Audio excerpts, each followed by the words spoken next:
Welcome to the show and this quick start guide to financial independence. Financial independence can mean a lot of things to different people. If it's early retirement, or simply to follow your dreams and stop the rat race and do whatever you want. In this episode, I want to show you a guide how you could reach financial independence and maybe help you on the way. So, in very basic terms, what is financial independence? Essentially, it is when your passive income becomes more than your expenses. So you have all your expenses like your rent, food, insurance, whatever you need to pay every month. And whenever the income you have that is coming from property, from dividends, interest, or whatever it is that you're doing, whenever the passive income is becoming more than your expenses, then you're likely going to be financially independent. First of all, I think it's key to understand your expenses and as well to think about how you could maybe manage your expenses going forward in case you want to retire in your 30s. Maybe you need to adjust your lifestyle. Just as an example, the cost of living in New York is twice than the one in Prague, for example. And so on, if you make small adjustments to your lifestyle, you could potentially retire 10, 15 years earlier than if you would retire maybe in your current situation. So it's first of all good to understand all your expenses and add them up and to see what adjustments you could make to reach your goal earlier. So now let's think about how much money do you actually need. If we assume that you have annual expenses of $50,000 and we just take for an example an inflation of 2% per year in this calculation, obviously based on your location there might be a different inflation target, so you just adjust the calculation.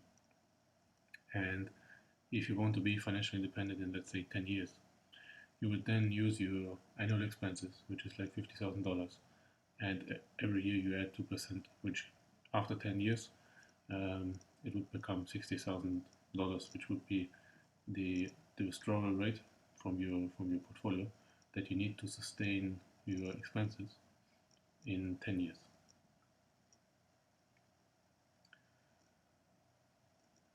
When it comes to financial independence, there's something which is called the 4% rule. The 4% rule is quoted as the safe withdrawal rate. There have been a lot of studies to see how much money do you need to be able to retire and how much money you can take out of the pot to sustain for the rest of your life. And what usually happens is if you have a portfolio and if you withdraw 4% inflation adjusted per year, on most of the calculations, it will last till the end of your life.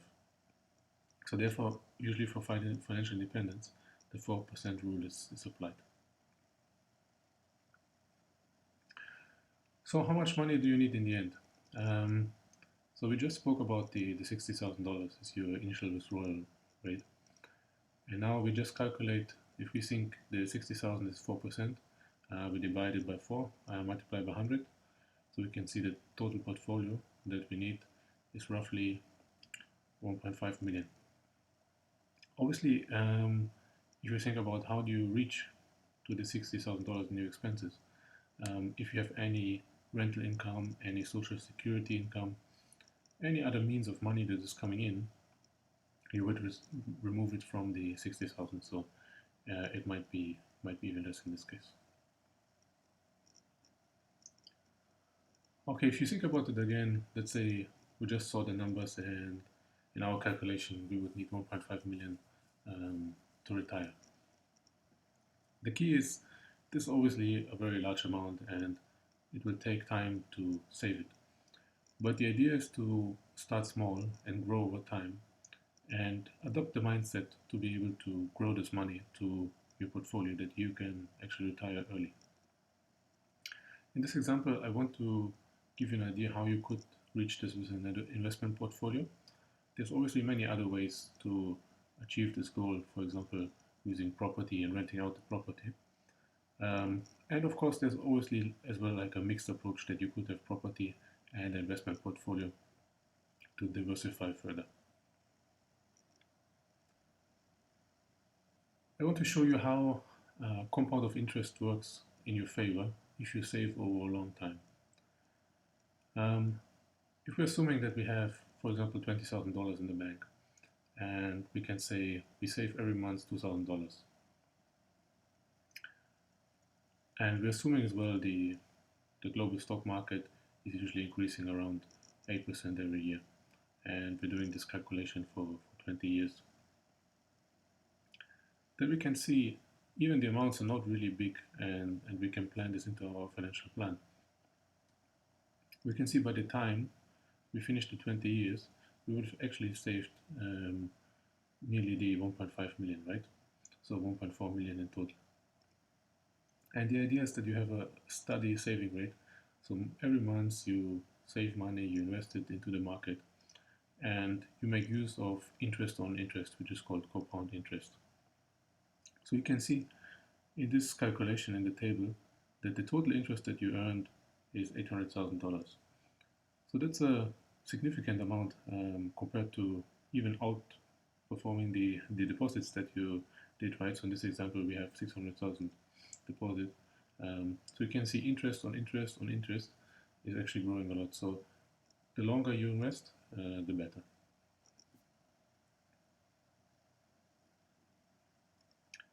When it comes to investment portfolio, it is important to keep things simple. You should be a do-it-yourself investor, and there's a lot of financial advisors and a lot of complex products that want to take your money. But the key thing is for you to assess your risk profile initially and see your allocation between equities and bonds. So equities would be your stock indexes, which consists of the largest companies worldwide, and bonds are fixed income like your treasuries. Once you understand your risk profile, it's important as well to consider your investment horizon. So if you're 20 years old, you have obviously a long investment horizon and you have 20-25 years time to invest. As a rule of thumb, typically you take your age as a bond percentage, probably slightly less, but this should give you a good rough idea. Obviously, the closer you are towards retirement, the more you want to allocate during bonds, which are safer in case of a market downturn. And then whatever ratio you have, you would rebalance them quarterly, so you're always in line with that. And the key thing is you want to invest in every month, and you want to invest in a diversified low-cost ETFs.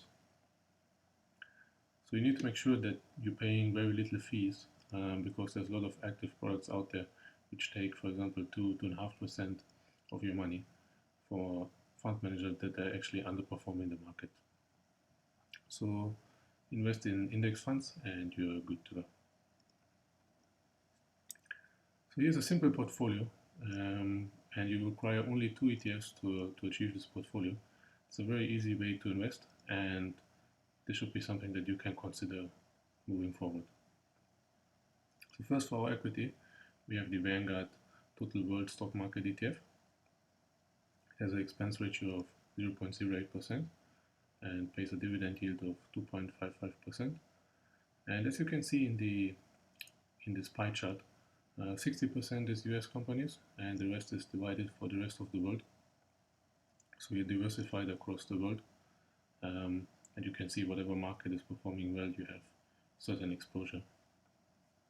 And on the bond side, you can consider the Vanguard Total Bond Market ETF, which has a low expense ratio as well of 0.03% and yields around 2.3% at the moment. It includes mainly US Treasuries, but as well some corporate bonds, mortgage-backed security, which gives some slightly higher yield than the Treasuries. So if you combine these two funds, you have a very simple way on achieving a portfolio. So does this strategy work? I did here a 10-year backtest with the 2 funds that I mentioned in the previous slide to show you how this would actually look in reality. So imagine we saved this 1.6 million that we calculated in our example, and every year we withdraw the $60,000 adjusted by inflation. So you can see on the right hand side that actually our withdrawal rate always goes up, right? It starts with 61k and goes then to 72k. And based on our portfolio performance, so we can see withdrawing this money, but actually because the market was doing very well in the last 10 years, so you can see actually from the initial balance of 1.6 million, reach, even with all the withdrawals, our portfolio value would be 2.1 million. So we can see at least for the last decade, this strategy would have worked very well. Of course, past performance is never an indication of future performance, but in all the back tests that I've done with this portfolio, it is performing reasonably well. So this is something you can definitely consider going forward. So I hope you enjoyed this video. If you have any questions, feel free to send me an email or leave a comment. Make sure to subscribe to the channel and click the like button, and I see you on the next video.